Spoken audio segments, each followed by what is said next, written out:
Question करे क्यों क्यों वो एब्सेंट था नेक्स्ट क्लास में जब भी आए, ठीक है।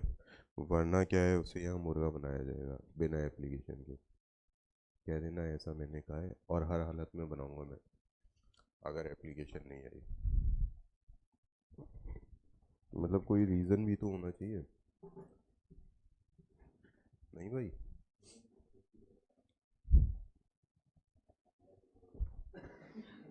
क्या? हाँ बेटा, तो आप नोमेनक्लेचर पे थे। हम लोगों ने क्या देखा था? सिस ट्रांस देखा था। उसके बाद क्या देखा था बेटा? बेटा सिन एंटी देखा था। क्या देखा था? सिन एंटी। सिन और एंटी किसके रिस्पेक्ट में होता है? हमने लास्ट क्लास में ही बोला, किसके रिस्पेक्ट में बेटा? ओ एच के रिस्पेक्ट में सिन या एंटी हम क्या करते हैं? डिस्क्राइब करते हैं। तो अगर कोई ग्रुप ओ एच के साइड होता है, जो कि अगर दूसरी साइड एच है ना, एल्डोक्साइम में अगर एल्डोक्साइम है, तो एच और ओ एच अगर सेम साइड है तो उसे क्या बोलते हैं? सिन। और एच और ओ एच क्या है बेटा? अपोजिट साइड है। ओ एच किसका? एन का, है ना, तो उसे क्या बोलते हैं बेटा? एंटी। ठीक है, तो बता दिया था ये शायद लास्ट क्लास में। इसके बाद अगर एजो कंपाउंड्स होते हैं, क्या होते हैं बेटा? Azo compounds. तो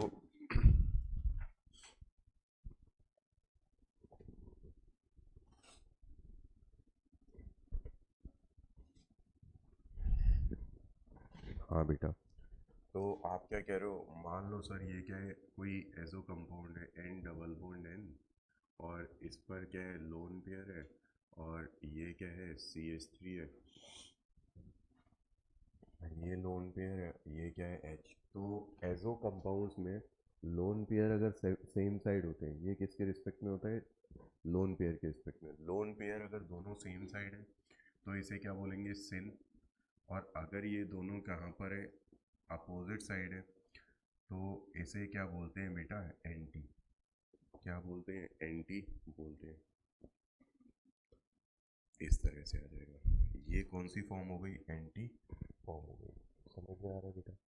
इसके बाद आप आगे आते हो, तो इसके बाद आप बोलते हो नेक्स्ट जो आता है, अभी जो करंट चल रहा है वो क्या है बेटा? E Z form. क्या है बेटा? ई जेड फॉर्म या E Z Noman clutcher. E Z Noman clutcher, इस पर कोई कंडीशन नहीं है। ई जेड नोमन क्लेचर पर कोई कंडीशन नहीं है। किसी भी सिस्टम के लिए जिसमें डबल बॉन्ड हो, आप ई जेड डिफाइन कर सकते हो। किसी भी सिस्टम के लिए आप ई जेड डिफाइन कर सकते हो।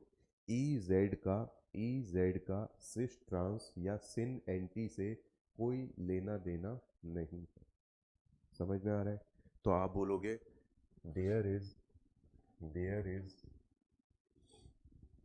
No relation, no relation, relation between Ez and cis trans, cis trans और Ez and sin एंटी, इनके बीच में किसी भी तरह का कोई रिलेशन नहीं है ना। काफ़ी बच्चे ऐसे मान के बैठ जाते हैं कि सिस का मतलब क्या होता है? Same side. और जेड का मतलब भी क्या होता है बेटा? Same side. तो ये जेड किसके इक्वलेंट है? सिस के इक्वलेंट है, जिसमें ग्रुप्स कैसे होते हैं? सेम होते हैं। बट ऐसा बिल्कुल भी नहीं है। बिल्कुल गलत कॉन्सेप्ट है जिन बच्चों के दिमाग में भी ये होता है ना बेटा। इसके बाद ई का मतलब क्या होता है? आप बोलोगे ई का मतलब होता है अपोजिट साइड। क्या होता है बेटा? ई अपोजिट, अपोजिट साइड। और जेड का मतलब क्या होता है? आप बोलोगे सेम साइड। क्या होता है बेटा? Same side. ई क्या होता है? एंटेजन होता है। क्या होता है बेटा? एंटेजन होता है। और ज़रूरत नहीं है वैसे इसकी आपको, फिर भी ये क्या होता है? जुसामेन होता है, जुसामेन। ठीक है, इसका मतलब क्या होता है बेटा? Same side. ई का मतलब क्या है? Opposite side. अब आप कह रहे हो किस, कौन सेम साइड होगा, कौन अपोजिट साइड होगा? तो आप बोलोगे इसका मतलब है same priority group, higher priority group priority groups are on opposite side है ना। ये किसे रिप्रेजेंट करता है कि जो हायर प्रायोरिटी ग्रुप है वो कहाँ पर है, अपोजिट साइड है। जबकि जेड किसे रिप्रेजेंट करता है, हायर प्रायोरिटी ग्रुप्स आर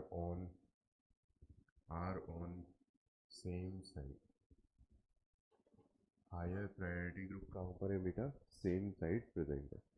इस सैटरडे को टेस्ट किसका है, आप लोगों का टेस्ट है? अच्छा, ड्रॉपर का टेस्ट है ना, और आपका भी है ना। तो आप क्या बोलोगे, हायर प्रायोरिटी ग्रुप कहाँ पर है, सेम साइड। ई का मतलब opposite side, higher priority group कैसे है बेटा, अपोजिट साइड है। तो अब एक यहाँ पर नया वर्ड आ गया सर, प्रायोरिटी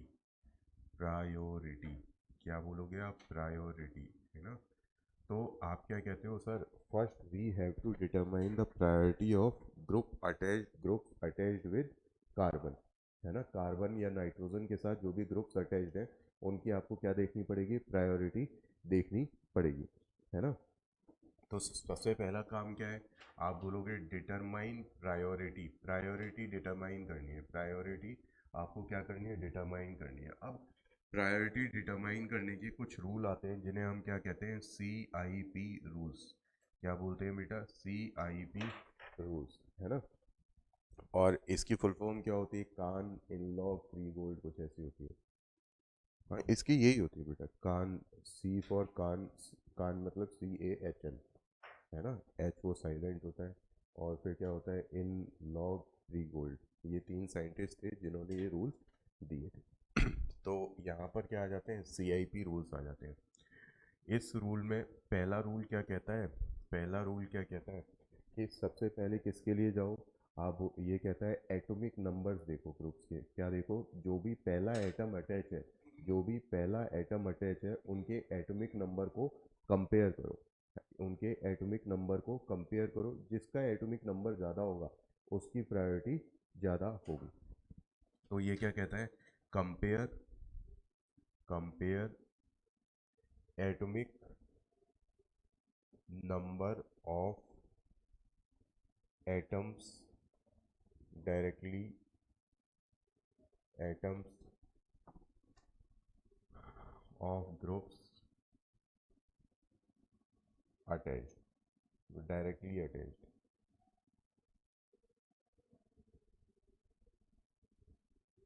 और फिर क्या कहते हैं, more the atomic number, more the atomic number, जितना एटॉमिक नंबर ज़्यादा होगा, मोर प्रायोरिटी विल बी प्रायोरिटी, उतनी ही ज़्यादा बेटा क्या होगी, प्रायोरिटी होगी।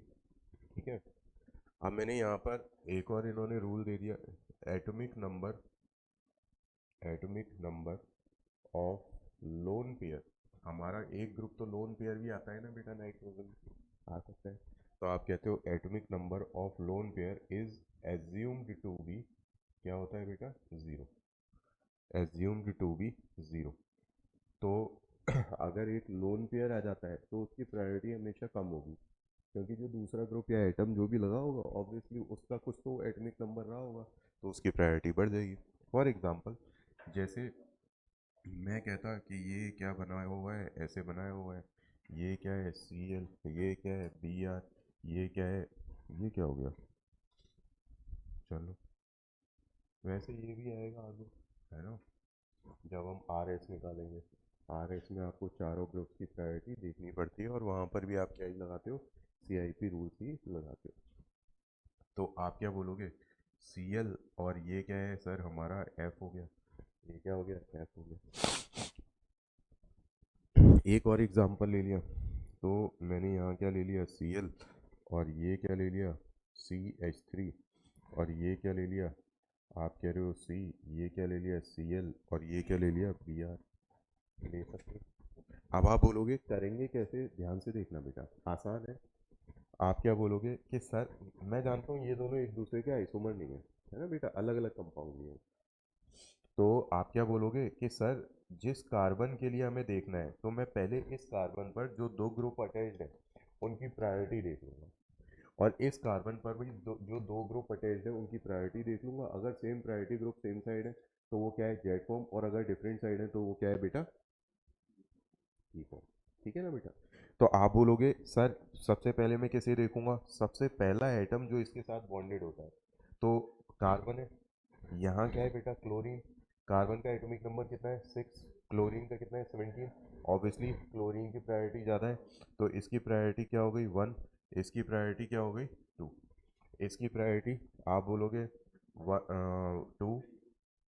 अरे गंवारों, अलग अलग एटम पर अलग अलग देखते हैं, है ना।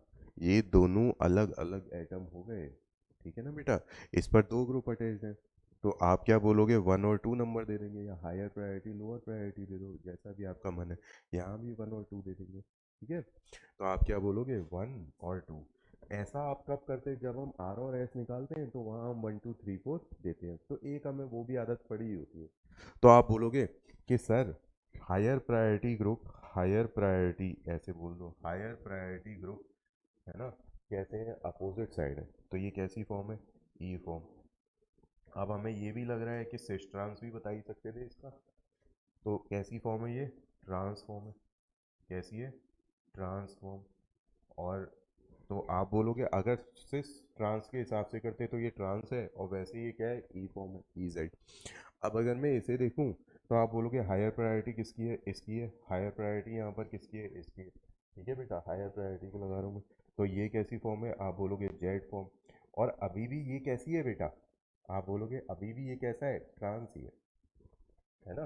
तो आप कहोगे कि सर सिस ट्रांस और ई जेड का कोई रिलेशन नहीं है।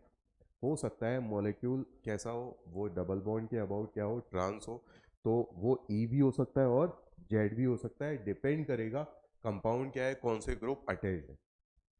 समझ आ रहा है बेटा। तो यही बताने के लिए ये एग्जाम्पल भी था, और प्रोसीजर देख सकते थे आप। तो ये पहला रूल हो गया कि आपने सबसे पहले क्या देखना है बेटा आपको, तो आप देखोगे सर एटॉमिक नंबर देखना है जो एटम डायरेक्टली अटैच्ड है। दूसरा, और इसी ऑर्डर में देखना है, इसी प्रायोरिटी में देखना है ना। दूसरा आप क्या देखोगे, if atomic number is same.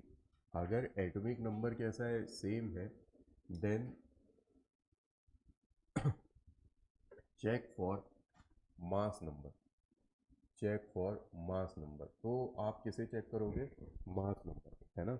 More the mass number, more the mass number, more the mass number, more will be priority.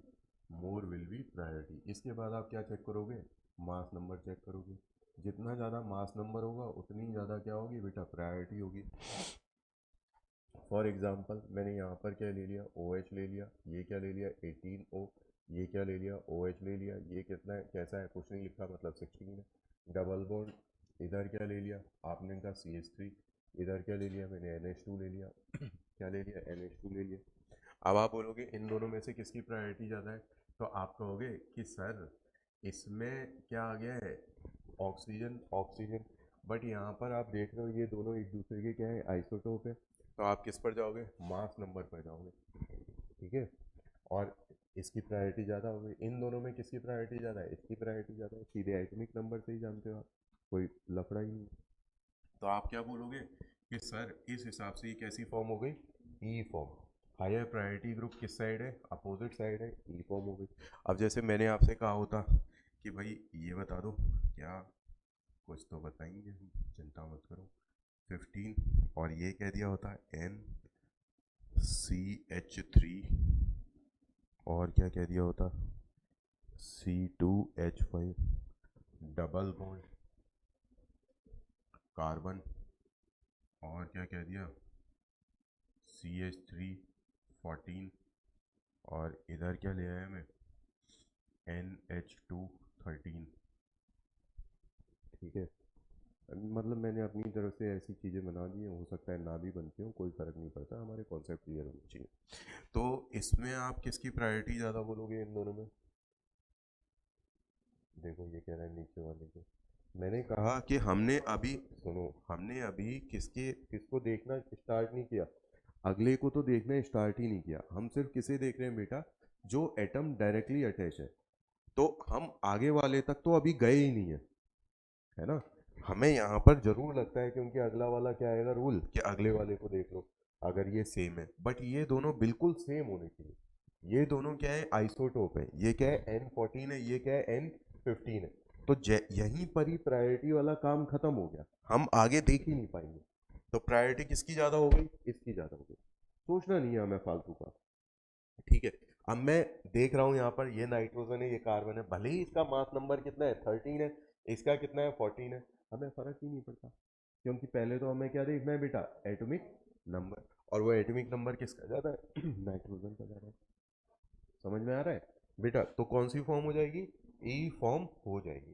तो मैं आपको फिर से बताना चाहता हूँ कि हम इसी प्रायोरिटी में चलेंगे, इसी प्रायोरिटी में चलेंगे। प्रायोरिटी को हम किसी भी तरह से ऐसे नहीं कर सकते कि तीसरा वाला रूल पहले यूज़ कर लें, पहला वाला बाद में कर लें, ऐसा बिल्कुल नहीं है। ठीक है बच्चों, रब कर दूं, ये रब कर दूं ना इधर वाला। हाँ भाई,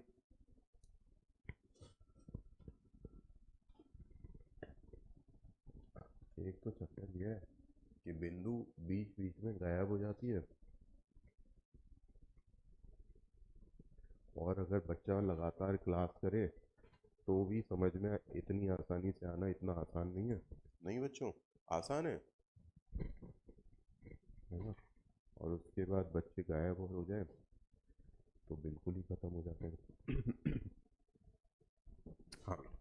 तो इसके बाद आप क्या देखते हो, रूल नंबर 3 देखते हो। रूल नंबर 3 देखते हो, पहला रूल क्या है, जो डायरेक्टली अटैच्ड एटम है उसका क्या देखना है आपको, एटॉमिक नंबर। दूसरा रूल क्या है, अगर एटॉमिक नंबर सेम है तब क्या देखोगे, मास नंबर। अब आप कहो if atomic number and mass number both are same, है ना। आप कह रहे हो if atomic atomic number and mass number both are same, same, both are same, किसके बेटा, of directly of first atom, first atom. First atom का मतलब है जो पहला एटम जुड़ा हुआ है ना बेटा, जो डायरेक्टली अटैच्ड है। Then move to move to then move to next then move to next atom, then move to next atom and compare higher priority highest priority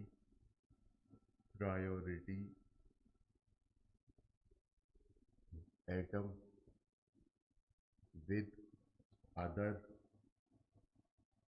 highest priority atom।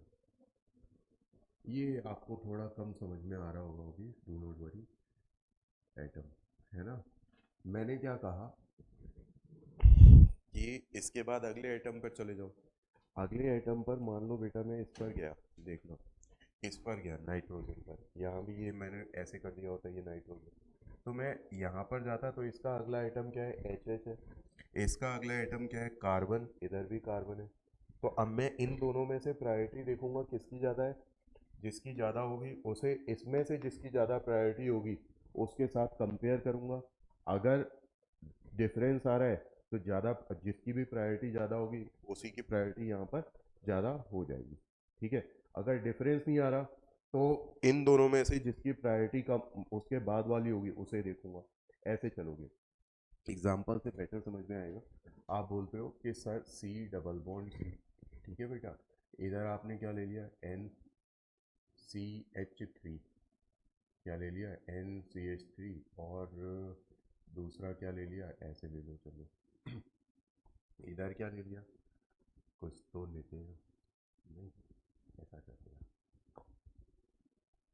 Cl, ठीक है।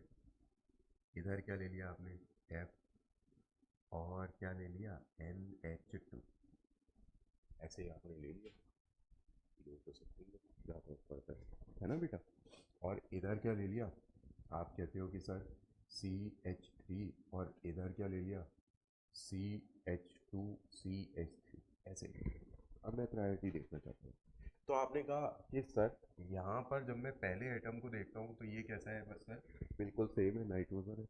तो मैं दूसरे atom पर, just इसके बाद वाले atom पर जाना चाहता हूँ।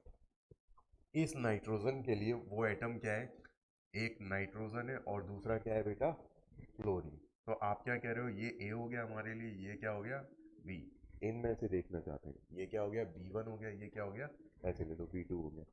अब मैं क्या देखूंगा कि इन दोनों में से किसकी प्रायोरिटी ज़्यादा है।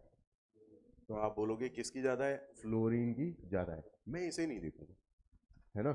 अब इसे लूंगा मैं और यहाँ पर देखूंगा कि ये कार्बन क्या हो गया, ये आप मान लो A डैश है, ये कार्बन क्या हो गया B1 डैश हो गया, और ये क्या हो गया क्लोरीन B2 डैश हो गया। तो यहाँ पर प्रायोरिटी किसकी ज़्यादा है, B2 डैश की। तो मैं इसे किसके साथ कंपेयर करूंगा, B1 को B2 के साथ कंपेयर कर दूंगा।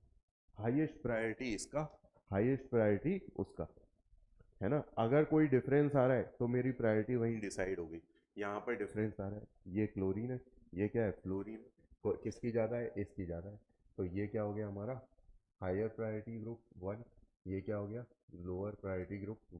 अब भले ही मुझे यहाँ क्या दिख रहा था कि इस पर अगला वाला प्रायोरिटी वाला क्या लगा है कार्बन, जबकि इसमें मैंने क्या लगाया है नाइट्रोजन। तो सेकंड वाले की प्रायोरिटी इसकी ज़्यादा है, बट उसकी तरफ तो मैं जाऊंगा ही नहीं, क्योंकि हाईएस्ट प्रायोरिटी पहले ही डिसाइड कर चुकी है किसकी प्रायोरिटी ज़्यादा होगी। समझ में आया बेटा, ये रूल्स से बेटर तरीके से एग्जाम्पल से ही समझ में आता है, कोई डाउट तो नहीं है। अब इसके बाद आप क्या कहोगे, यहाँ तो आसान है सर, यहाँ पर क्या लगा हुआ है, 3 हाइड्रोजन लगे हुए हैं, ऐसे ही तो लगा हुआ है। यहाँ क्या लगा हुआ है, 2 हाइड्रोजन लगे हुए हैं, और क्या लगा हुआ है बेटा, एक CH3 लगा हुआ है। तो आप बोलोगे कि सर एक हाइड्रोजन तो पहले इसके साथ कार्बन के साथ बस डिसाइड हो गया, ये इसकी प्रायोरिटी ज़्यादा हो गई। तो क्या हो गया बेटा, ई फॉर्म हो गई, क्या हो गई ई फॉर्म। समझ आया बेटा। तो इस तरह से आप क्या बता सकते हो, ऐसे ही आप आगे लगातार चलते जाओगे, ऐसे ही क्या करोगे लगातार आगे चलते जाओगे। जैसे मैंने कहा होता C डबल बॉन्ड CH2CH2 और क्या NH3, 2 आएगा यार, 3 कैसे आ जाएगा, ये क्या कर दिया 14, CH2CH2 और क्या बेटा, अब मैंने यहाँ पर क्या कहा Cl। बहुत बढ़िया, पर ये बहुत बढ़िया कहीं गड़बड़ तो नहीं हो गई, होगी तो होती रहेगी। ठीक है, ऐसा कर दिया। इसके बाद आप यहाँ बोलते हो OSH, तो इस ये कैसी फॉर्म होगी, ई फॉर्म होगी या जेड फॉर्म होगी बताओ। अच्छा, तो आप बोलोगे इन दोनों में से किसकी प्रायोरिटी ज़्यादा होगी, ऊपर वाले की, क्योंकि पहले आप इसे कंपेयर करोगे सेम है। फिर यहाँ पर अगला एटम क्या आ रहा है, कार्बन और 2 हाइड्रोजन, सॉरी कार्बन और 2 हाइड्रोजन। यहाँ क्या आ रहा है, कार्बन और 2 हाइड्रोजन, बट यहाँ कार्बन 14 है, यहाँ क्या है कार्बन 12। तो प्रायोरिटी किसकी ज़्यादा हो गई, कार्बन 14 की ज़्यादा हो गई, खत्म हो गया। आगे देखोगे नहीं, आगे देखोगे तो कंफ्यूज हो जाओगे, है ना, ऐसा ही है। तो बस यही खत्म हो गया, इसकी प्रायोरिटी क्या हो गई बेटा, हायर प्रायोरिटी हो गई, ये भी हायर प्रायोरिटी, ये तो सीधा सा है। तो कैसी फॉर्म हो जाएगी, ई फॉर्म हो जाएगी। कोई डाउट तो नहीं है। इसके बाद हमारा क्या आता है बेटा, कि अगर डबल बॉन्ड या ट्रिपल बॉन्ड हो तो उसे कैसे टैकल करें। इन्होंने कहा कि डबल बॉन्ड या ट्रिपल बॉन्ड अटैच हो ग्रुप में, ग्रुप में क्या अटैच हो, डबल बॉन्ड या ट्रिपल बॉन्ड अटैच हो, तो उसे कैसे टैकल करोगे।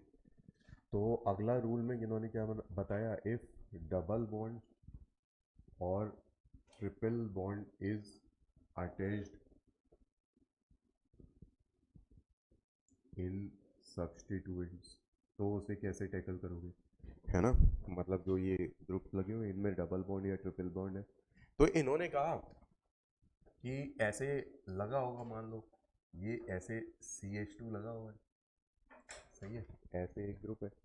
तो इसे किसके इक्विवेलेंट लो, जितने डबल बॉन्ड हैं, आई मीन जितने भी यहाँ पर बॉन्ड हैं जिससे जुड़े हुए हैं, इन्हें सबको किस में कन्वर्ट कर दो, सिंगल बॉन्ड में कन्वर्ट कर दो। किस में कन्वर्ट कर दो, सिंगल बॉन्ड में।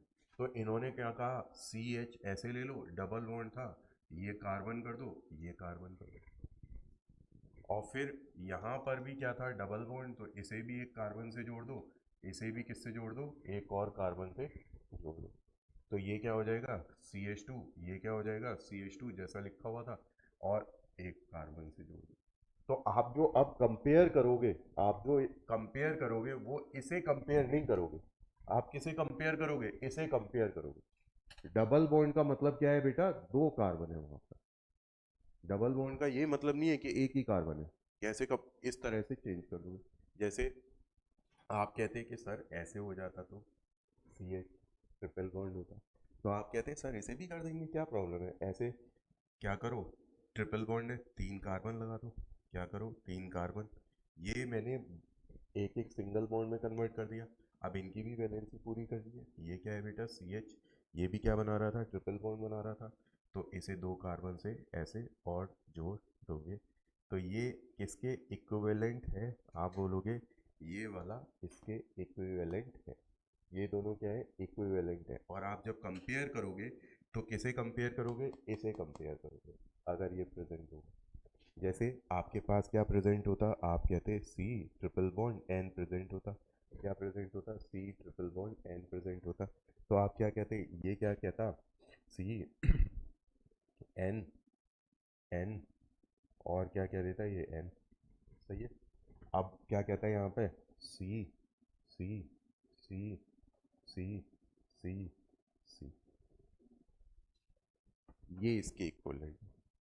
तो ये इनका अगला रूल था कि अगर डबल बॉन्ड है या ट्रिपल बॉन्ड है तो उसे इस तरह से अरेंज कर दो, रिप्लेस कर दो, और फिर उसे क्या करो बेटा, कंपेयर कर दो। जैसे अगर करो बेटा ये,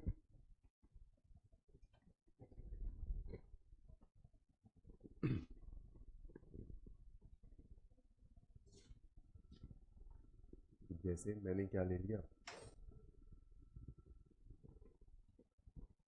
मैंने ये ले लिया होता, देखना बेटा, मैंने ये ले लिया CH डबल बॉन्ड CH2 है ना, और इधर क्या ले लिया, CH2 single bond CH2 single bond CH3, सही है। अब आप क्या बोलोगे, इधर मैंने ऐसे ही रखा अभी आपके लिए, है ना, जिससे कि ज़्यादा प्रॉब्लम ना हो।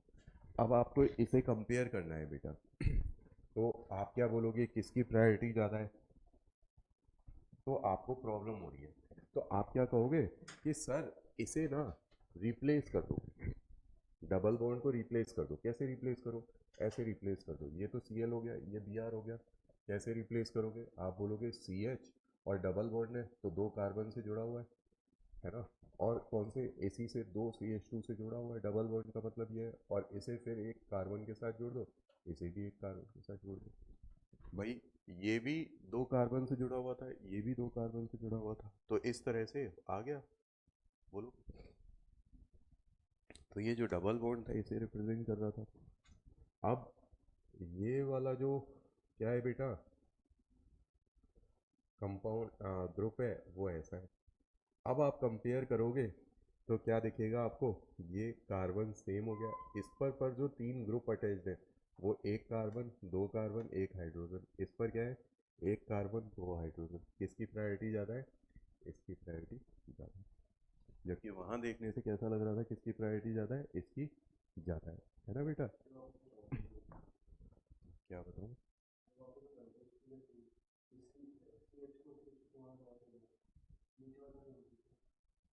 यार ऐसे कैसे नीचे वाले की हो जाएगी, होगी तो वही जो मैं कह रहा हूँ। नहीं बच्चों, आप बोलोगे कि सर ये CH2 है तो एक हाइड्रोजन, एक हाइड्रोजन, राइट, यहाँ पर क्या हो रहा है, एक हाइड्रोजन। अब ये कार्बन किससे जुड़ा हुआ है, दो कार्बन से जुड़ा हुआ है, एक हाइड्रोजन से।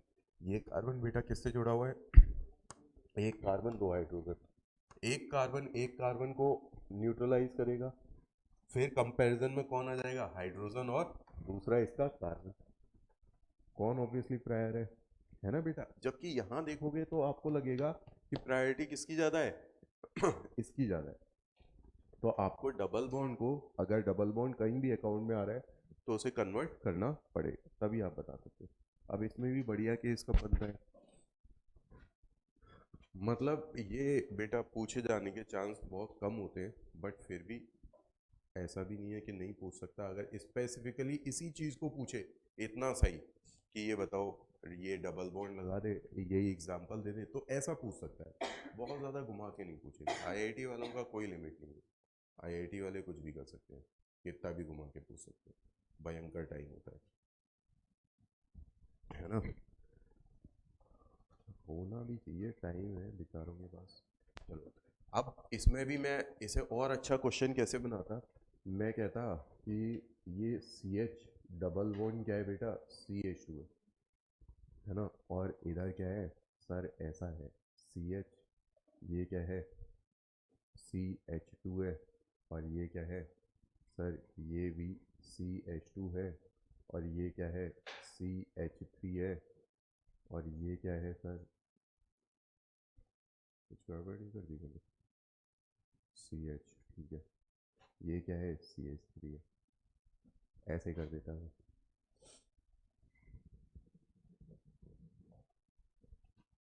है ना। अब तुम जब इसे लिखोगे तो ये वाला लिखा जाएगा, और ये बिल्कुल इसके जैसा है। अगर कभी भी डबल बॉन्ड के थ्रू जो ग्रुप बन रहा है वो बिल्कुल रियलिटी में वही वाला ग्रुप दे दिया जाए, तो जो रियल वाला होता है उसकी प्रायोरिटी ज्यादा होती है।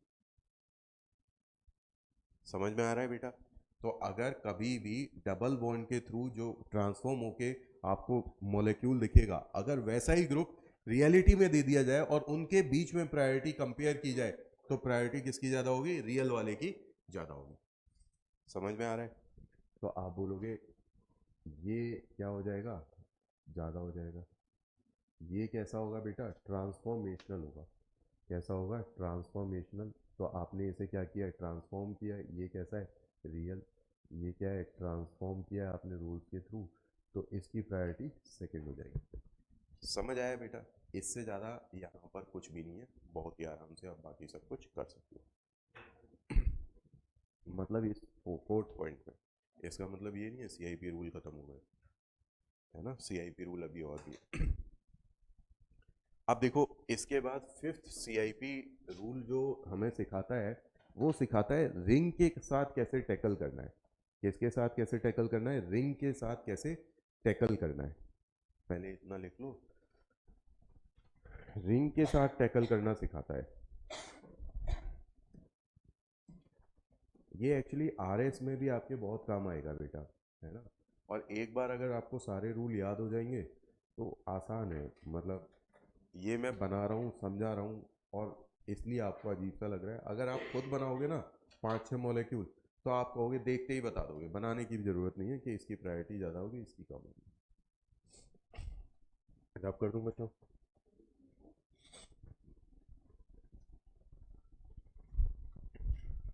इसके बाद नेक्स्ट आप आते हो, फिफ्थ रूल पर जाते हो। फिफ्थ रूल कहता है कि भाई हमें ना किसके साथ बेटा, रिंग के साथ कैसे टैकल करना है। भाई रिंग में क्या होता है, जैसे मैंने ये कार्बन डबल बॉन्ड कार्बन लगा दिया, इधर एक रिंग ऐसे डाल दी, इधर एक रिंग कैसे डाल दी, इस तरह से डाल दी, एक रिंग इधर डाल दी, ऐसे डाल दी, कैसे, कुछ तो करेंगे हम, इस तरह से डाल दी, ठीक है। इधर एक रिंग कैसे डाली, ऐसे डाल दी, और इधर एक रिंग कैसे डाली, देखना ध्यान से, ऐसे डाल दी।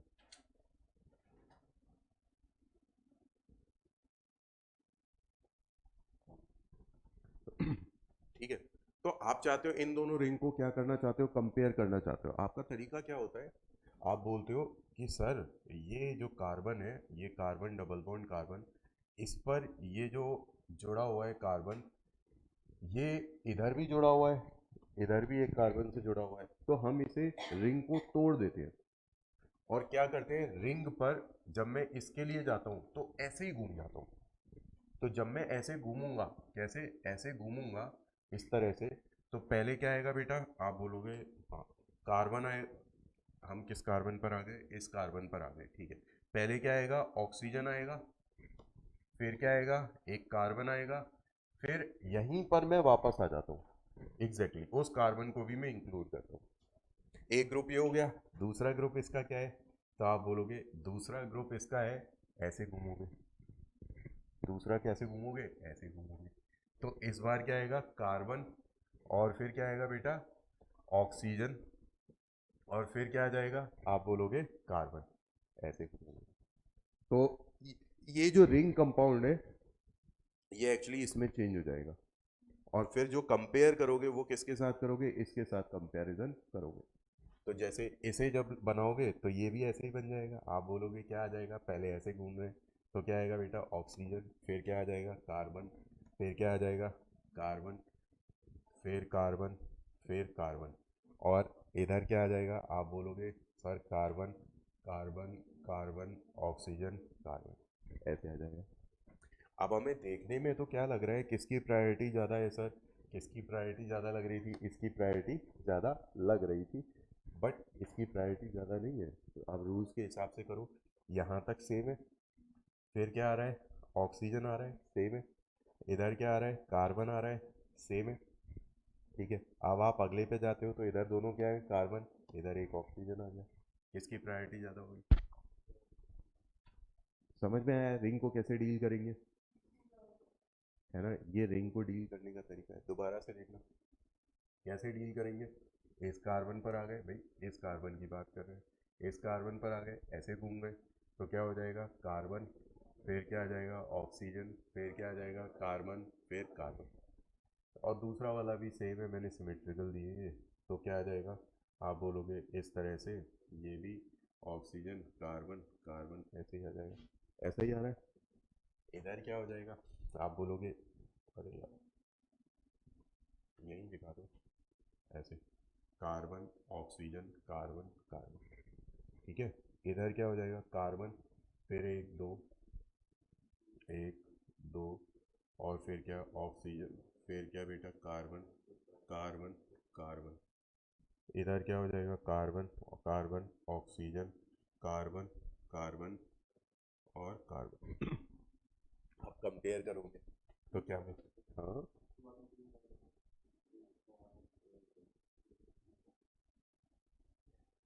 है ना, कंपेयर करोगे तो किसकी प्रायोरिटी ज़्यादा है, आप बोलोगे इसकी प्रायोरिटी ज़्यादा है, जबकि देखने में हमें क्या लग रहा था, इसकी प्रायोरिटी ज़्यादा है। तो यहाँ पर ऐसा होता है, तो आप, जैसे मैं आपकी जगह होता तो इतना नहीं करता, अब ऐसे लिखता नहीं, मैं क्या करता, यहीं पे ही देख लेता कि पहले जब मैं इधर से घूमा तो क्या आया, कार्बन, ऑक्सीजन आया, इधर से घूमा तो क्या आया, ऑक्सीजन आ गया, सेम पोजीशन पर है। अब जब मैं इधर से घूमूंगा तो दूसरे नंबर पर ऑक्सीजन आएगा, जबकि यहाँ पर दूसरे नंबर से क्या आएगा, कार्बन, खत्म हो गया केस। किसकी प्रायोरिटी ज़्यादा है, ऊपर वाले की ज़्यादा है ना बेटा, ये तो समझाने के लिए है बिल्कुल। ऐसे ही मैं इधर घूमूंगा तो दूसरे नंबर पर कार्बन, ऑक्सीजन आ गया, इधर घूमा तीसरे नंबर पर आ रहे, खत्म हो गया केस। इस तरह से आप किसे देखोगे बेटा, साइक्लिक रिंग को देखो, जल्दी लिखो फिर आगे चलते हैं।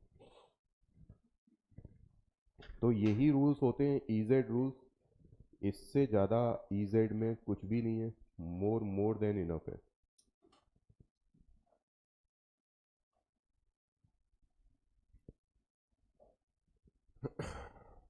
और भी कुछ आता है,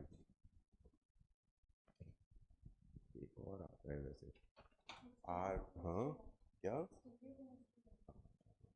उसमें आता है, आर एस में आता है, और सिर्फ, चलो वहीं बताएंगे उसे, क्योंकि उसमें इन्वॉल्व हो जाएगी।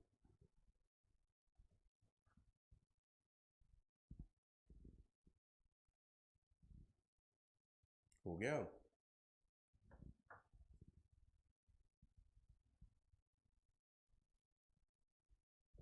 मुझे फिजिकल और ऑर्गेनिक पता है बढ़िया क्यों लगती है, इसमें कुछ भी याद करने की ज़रूरत नहीं है, अपने हिसाब से एग्जाम्पल लिखते जाओ, हर जगह भी कार्बन आना है, बीच में कहीं भी नाइट्रोजन लगा दें, सिंपल से रूल्स हैं, कार्बन की वैलेंसी 4 रहेगी, नाइट्रोजन की 3 रहेगी। कोई लफड़ा नहीं कि क्योंकि ये ऐसे अकर करता है इसलिए ऐसा हुआ है, ऐसे बहुत कम है ऑर्गेनिक में, और फिजिकल में तो कुछ ऐसा है ही नहीं। चिल टाइप लाइफ चलती है। इनऑर्गेनिक में बड़े लफड़े हैं,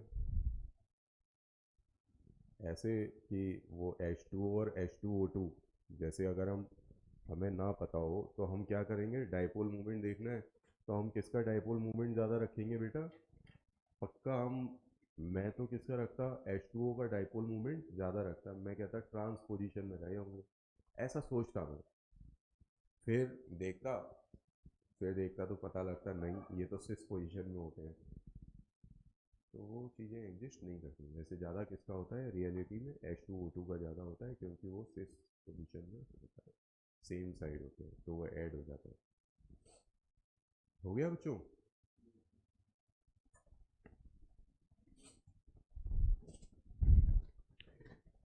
तो दिस इज़ अबाउट क्या बेटा, नोमन क्लेचर। किसके बारे में, ये नोमन क्लेचर के बारे में था कि कैसे आप क्या करोगे, नाम दोगे, क्या करोगे बेटा, नाम दोगे। अब जैसे मैंने एक दो क्वेश्चन आपसे पूछे होते, मैं क्या कहता कि भाई सी डबल बॉन्ड सी है, ये क्या है NH2, और ये क्या है बेटा NHD, NHD, डी का मतलब क्या है, ड्यूटीरियम, है ना, ड्यूटीरियम। और इधर क्या कर दिया, CH डबल बॉन्ड हो, और इधर क्या कर दिया, ऐसे रिंग बना दी।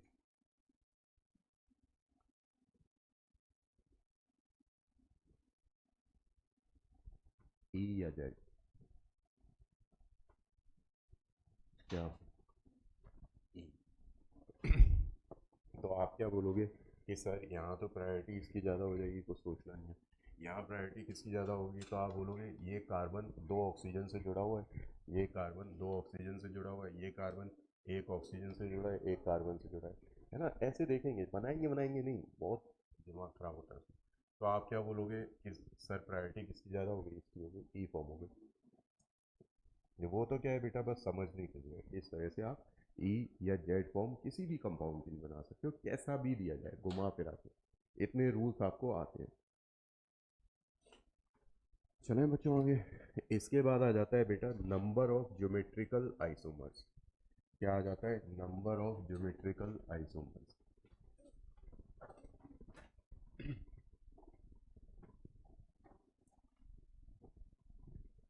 नंबर ऑफ ज्योमेट्रिकल आइसोमर्स, ये रूल्स बिल्कुल रटे हुए होने चाहिए, खूब ज़रूरत पड़ती है स्टीरियो आइसोमेरिज में इसकी।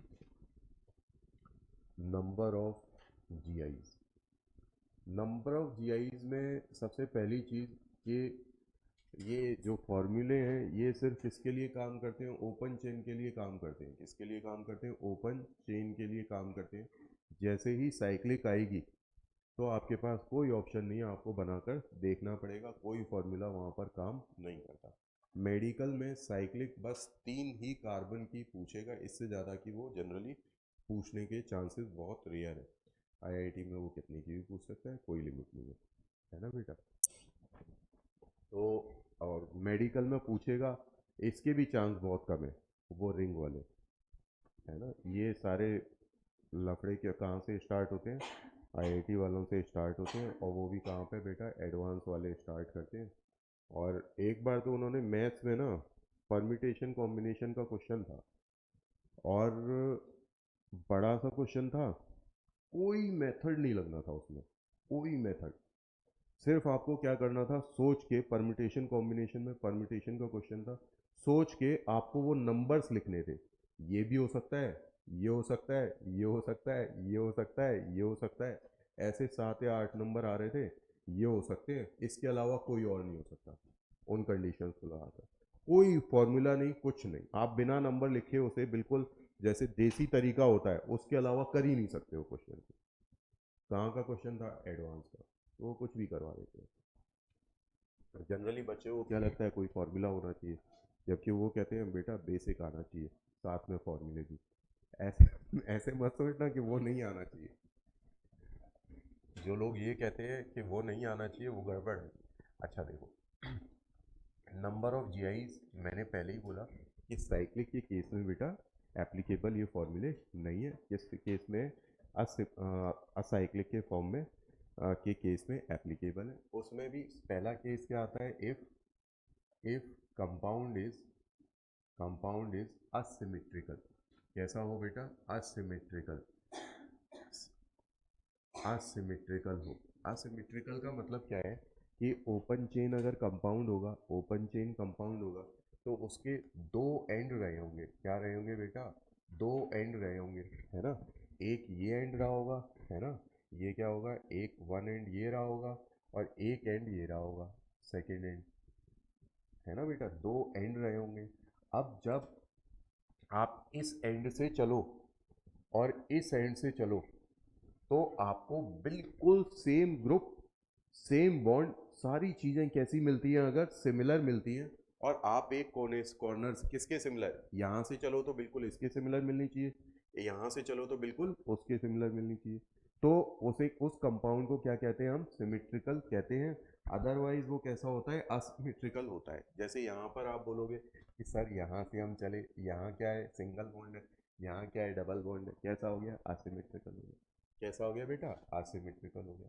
तो अगर आपका जो कंपाउंड है वो कैसा है? असिमेट्रिकल है, तो आप बोलोगे number of GIs is equal to 2 to the power n। किसके बराबर होते हैं? 2 to the power n के बराबर होते हैं।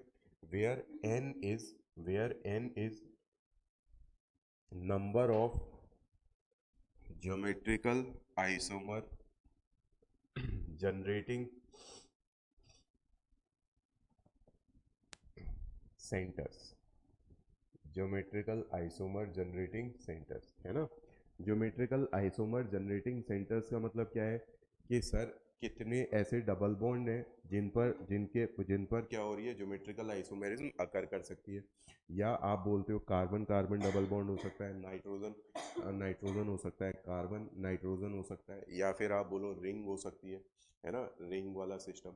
बस उसमें कैसा होना चाहिए? एक ही वो होना चाहिए, मतलब दो कार्बन पे ही ऐसा होना चाहिए। इसके अलावा आप क्या बोलोगे कि सर साइक्लो अल्कीन भी हो सकती है ना।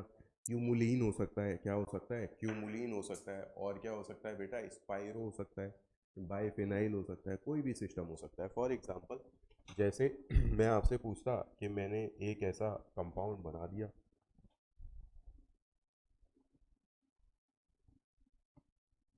है ना।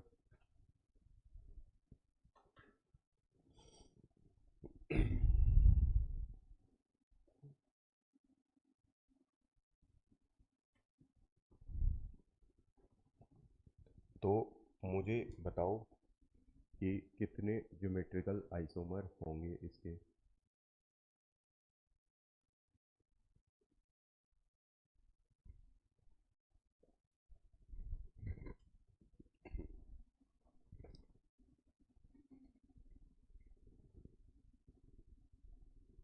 कितने जीआई अकर करेंगे?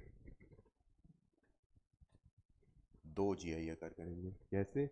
आप बोलोगे कि क्या ये ज्योमेट्रिकल आइसोमर सेंटर है? नहीं सर, ये double bond geometrical isomer show ही नहीं करेगा। ये करेगा।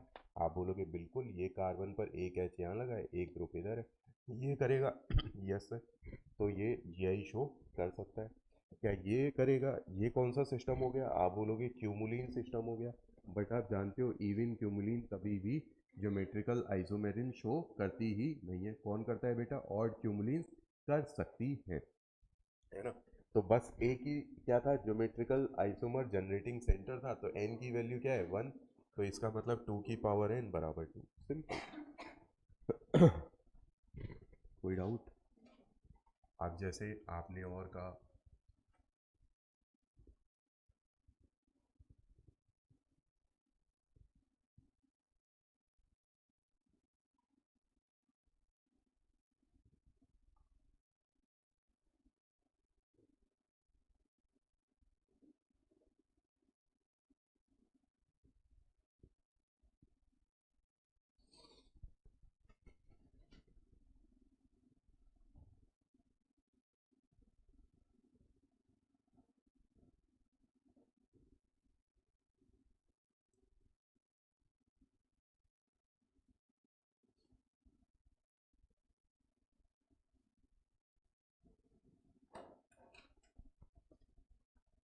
इसके कितने जीआई हो सकते हैं? हाँ भाई बच्चों, कितने? दो हो सकते हैं। अच्छा, और बच्चों तुम लोगों का क्या कहना है?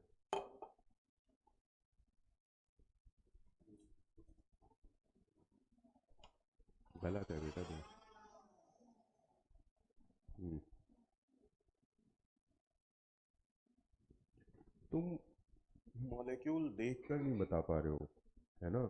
जितना मुझे आता है मैंने तुम्हें तुम्हारे सामने सब डिस्कस किया है, और मैं उसी इंफॉर्मेशन से आपके लिए क्वेश्चन लिख पा रहा हूँ, है ना? तो गड़बड़ है, आप पढ़ नहीं रहे हो, पढ़ो तमीज से।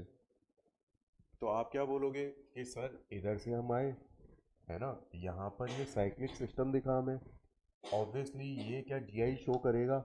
आप बोलोगे ये डबल बॉन्ड तो नहीं करेगा, क्योंकि रिंग के अंदर डबल बॉन्ड सिर्फ तभी जीआई शो करता है जब रिंग का साइज कैसा होता है, 8 मेंबर्ड या उससे बड़ा होता है। क्या और कोई है? तो आप बोलोगे यस सर, ये कार्बन है, इस कार्बन पर क्या लगे हैं? दो डिफरेंट ग्रुप लगे हैं, एक ये वाला एक ये भी है सर, है ना? इस पर भी दो डिफरेंट ग्रुप है। तो एक सेंटर हमें यहाँ पर मिला रिंग, बट इस रिंग को मैं फॉर्मूले में यूज कर सकता हूँ, क्योंकि ये बिल्कुल सिंगल की तरह काम कर रहा है, दो कार्बन ही यहाँ पर क्या कर रहे हैं बेटा, पार्टिसिपेट कर रहे हैं। अगर तीन हो जाते तो ये काम वाम नहीं करता कुछ भी। अब इधर आते हो आप, क्या ये शो करेगा? आप बोलोगे बिल्कुल करेगा, कार्बन, है ना? Single bond hydrogen nitrogen, lone pair hydrogen, बिल्कुल ज्योमेट्रिकल आइसोमेरिज्म सेंटर है। क्या ये करेगा? आप बोलोगे सर कैसा है ये, ऑड क्यूमुलेंस है। तो ये कर सकता है, इसका मतलब ये नहीं है करेगा। इसका मतलब है कि यहाँ पर अलग अलग ग्रुप होने चाहिए थे, बट क्योंकि अलग अलग ग्रुप नहीं है तो नहीं करेगा। तो आपके पास कितने ज्योमेट्रिकल आइसोमेरिज्म शो करने वाले सेंटर्स हुए? टू। तो आप बोलोगे नंबर ऑफ ज्योमेट्रिकल आइसोमर कितने हो जाएंगे बेटा? आप बोलोगे 2 की पावर 2 4 हो जाएंगे, है ना? तो आपको देखना पड़ेगा बेटा, जो भी आपने पढ़ा है क्या, कितने हैं, क्या है क्या नहीं है, आंखें खुली रखनी पड़ेंगी। इसके बाद ये क्या हो गया, केस वन हो गया। केस टू क्या कहता है? केस टू कहता है कि if compound is symmetrical. Compound कैसा है? सिमेट्रिकल है। अगर सिमेट्रिकल कंपाउंड है तो आप जब एक एंड से चल रहे होगे दूसरे एंड से चल रहे होगे तो वो बिल्कुल कैसा होगा, सेम होगा। तो नंबर ऑफ जीआईज बराबर क्या होता है? 2 की पावर n-1 प्लस 2 की पावर p-1। किसके बराबर होता है? 2 की पावर n-1 प्लस 2 की पावर p-1। अब आप कहोगे ये क्या नाटक है, p कहाँ से आ गया? तो p क्या है बेटा? बोलोगे when n is even. n कैसा है? इवन है, इवन है। तो p की वैल्यू होती है n/2। और आप बोलोगे when n is odd, n is odd, तो p की वैल्यू क्या होती है बेटा?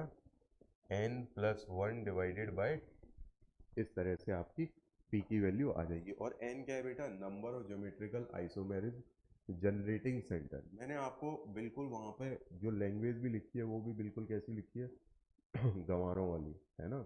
ज्योमेट्रिकल आइसोमेरिज्म जनरेटिंग सेंटर, जिससे कि क्लियरली समझ में आए बेटा। नहीं, किताबी भाषा तो आप किताब में इनफाइनाइट पढ़ ही सकते हो, ऐसा थोड़ी है नहीं पढ़ सकते।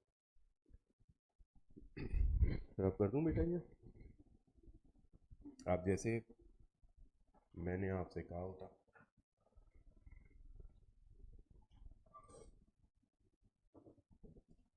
इसके जीआईज बताओ, इसके, ये हटा दो,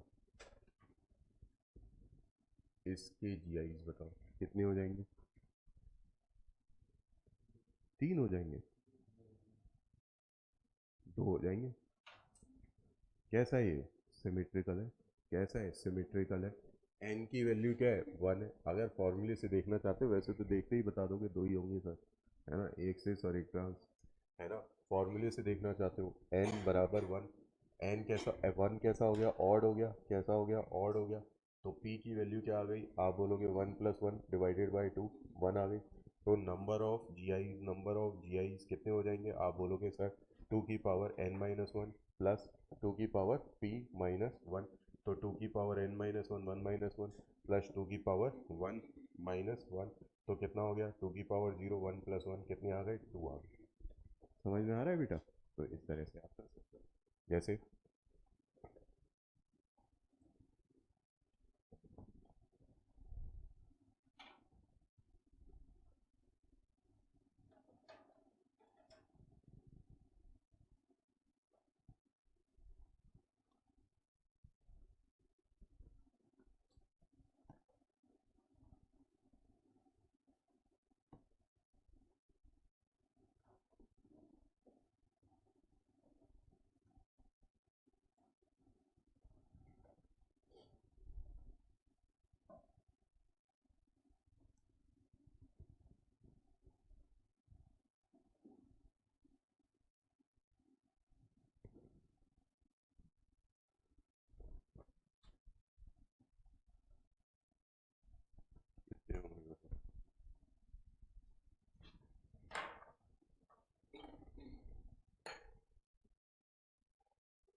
हाँ भाई, हो गया।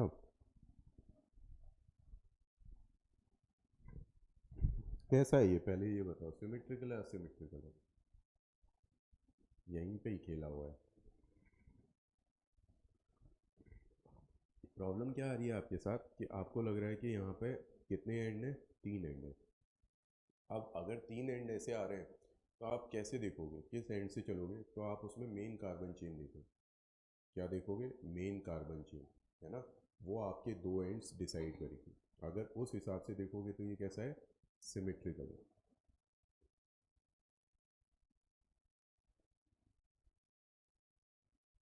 समझ में आया बेटा? फिर तीन हो जाएंगे तो आप थ्री को यूज़ करके, एन बराबर थ्री को यूज़ करके कर दोगे, है ना? यही केस आपका यहाँ पर फंस रहा होता है बहुत तगड़े तरीके से। क्या देखोगे,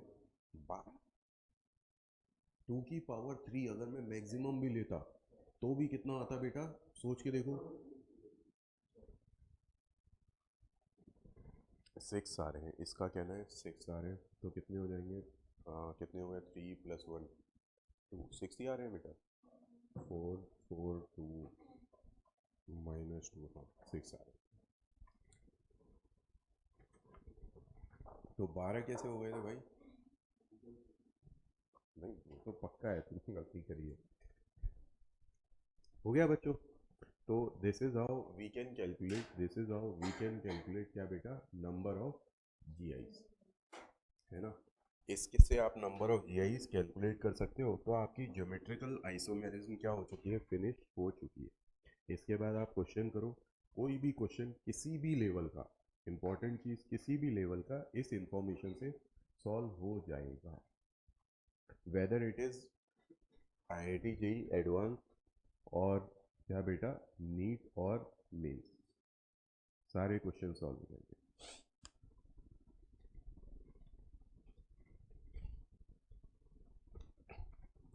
इसके बाद हम आ जाते हैं किस पे बेटा, कन्फॉर्मेशनल आइसोमेरिज्म। कन्फॉर्मेशनल आइसोमेरिज्म,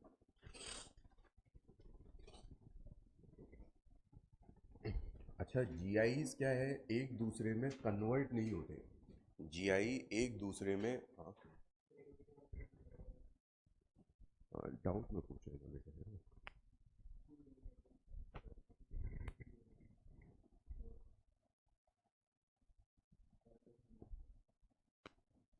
इसके आठ बनेंगी, एक, दो, तीन, चार, पाँच, पाँच, है ना? और क्यूमलीन है, दो ही बनेंगे इससे, गलत करा रखा है।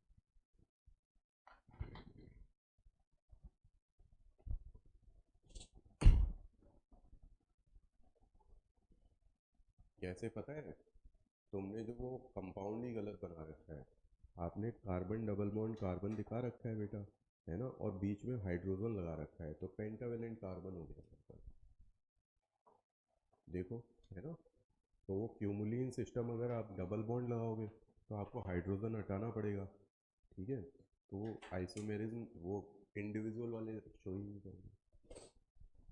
तो मैं अभी भी कह रहा हूँ, आपको सब याद रहेगा। वो घुमाएगा कहाँ? पेंटावेलेंट बनाएगा, नाइट्रोजन पेंटावेलेंट बनाएगा, कार्बन बनाएगा, और आप सब देखोगे। आप वो सबसे जो आसान चीज़ है ना पेंटावेलेंट, वही नहीं देखोगे। सेकेंड पीरियड के आइटम्स में वो खूब पेंटावेलेंट बना के बेवकूफ़ बनाता है ना। और जल्दी में हमारी गलती नहीं है बेटा, इतना ज़्यादा प्रेशर होता है बच्चे के ऊपर कि वो ये छोटी चीज़ें देखना भूल जाता है। एग्ज़ाम का प्रेशर बहुत ज़्यादा होता है, 2 साल आप तैयारी करते हो, उसके बाद आप ड्रॉपर में तैयारी करते हो, तो बहुत ज़्यादा प्रेशर होता है। आपने 3 साल दिए और उसके बाद आपके पास टाइम कम हो और क्वेश्चन खूब करने हो, तो अंबार है वो प्रेशर का, नहीं। चलो, इसके बाद हम आ जाते हैं बेटा किस पर? कन्फॉर्मर्स, कन्फॉर्मेशंस। कन्फॉर्मेशंस आसान है ये भी बहुत। कन्फॉर्मेशंस, कन्फॉर्मर्स, है ना। तो आपने ज्योमेट्रिकल आइसोमेरिज्म में देखा, ज्योमेट्रिकल आइसोमेरिज्म में क्या होता था? रिस्ट्रिक्टेड रोटेशन सिस्टम था। रिस्ट्रिक्टेड रोटेशन सिस्टम में कार्बन कार्बन के बीच में वो क्या है बेटा, रोटेशन पॉसिबल नहीं होता। बट अगर वहीं पर कार्बन कार्बन के बीच में, या कार्बन दो एटम, चलो कार्बन कार्बन ही लेते हैं फालतू में क्यों इतना जाना, है ना बेटा। कार्बन कार्बन के बीच में रिस्ट्रिक्टेड रोटेशन सिस्टम ना होकर क्या हो बेटा, सिग्मा बॉन्ड हो। क्या हो? Sigma bond. तो ऑब्वियसली आप क्या कहते हो? तो आप कहते हो कि ये जो रोटेशन है ये कैसा है? पॉसिबल है। ये रोटेशन कैसा है? पॉसिबल है। ये रोटेशन कैसा है? पॉसिबल है। और इस रोटेशन के लिए जितनी एनर्जी चाहिए होती है वो हमारे रूम टेम्परेचर पर अवेलेबल होती है। जैसे ईथेन के लिए 3 किलो कैलोरी पर मोल चाहिए होती है। कितनी चाहिए होती है? 3 किलो कैलोरी पर मोल, जबकि हमारे रूम टेम्परेचर पर लगभग 84 किलो जूल पर मोल प्रेजेंट होती है ना, रूम टेम्परेचर पर। तो आप बोलोगे बड़े ही आराम से ये डेटा आपको याद करने की कोई ज़रूरत नहीं है ना बेटा। तो आप कहोगे कि वो बड़े ही आराम से क्या कर सकता है? रोटेट कर सकता है। तो ये क्या करता है? इस कार्बन कार्बन बॉन्ड के अबाउट ये क्या कर सकता है? लगातार रोटेट कर सकता है। क्या कर सकता है? लगातार रोटेट कर सकता है। अब इसे देखने के तरीके होते हैं। एक मतलब ये 3D मॉलिक्यूल है, यहाँ से हमें ढंग से दिख तो रहा नहीं है। कैसे रहा होगा? आप बोलोगे कि सर कुछ इस तरह से रहा होगा। अगर मैं एक कार्बन को देखूंगा तो ये कार्बन कैसे लगा होगा? ये कार्बन इस तरह से बाकी 3 कार्बन से अटैच्ड होगा, है ना बेटा, ऐसे। तो थोड़ा टिल्ट होके अटैच्ड होगा। क्या मुझे ये यहाँ से पता लग रहा है? बिल्कुल पता नहीं लग रहा। ये एक कार्बन है और इसी तरह से ये वाला कार्बन भी इस तरह से अटैच्ड होगा।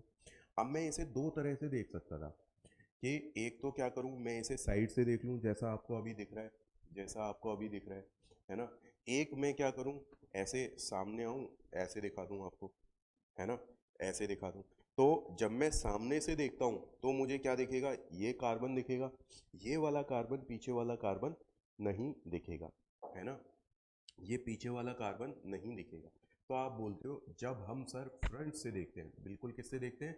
फ्रंट से देखते हैं, तो उस प्रोजेक्शन को हम क्या बोलते हैं? न्यूमेंस प्रोजेक्शन। क्या बोलते हैं बेटा? न्यूमेंस प्रोजेक्शन। हम 3D को किस में कन्वर्ट कर रहे हैं बेटा? 2D में बनाना चाह रहे हैं, तो इसे क्या बोलते हैं बेटा? न्यूमेंस प्रोजेक्शन, है ना। और अगर मैं ये साइड व्यू देखूं, क्या देखूं? साइड व्यू, तो इसे मैं क्या बोलता हूँ बेटा? आप बोलोगे 100 हॉर्स प्रोजेक्शन। क्या बोलता हूँ? 100 हॉर्स प्रोजेक्शन। इसके बाद नेक्स्ट क्लास में देखेंगे, ठीक है। आई थिंक टाइम हो गया। तो कल तुम्हारा टेस्ट है।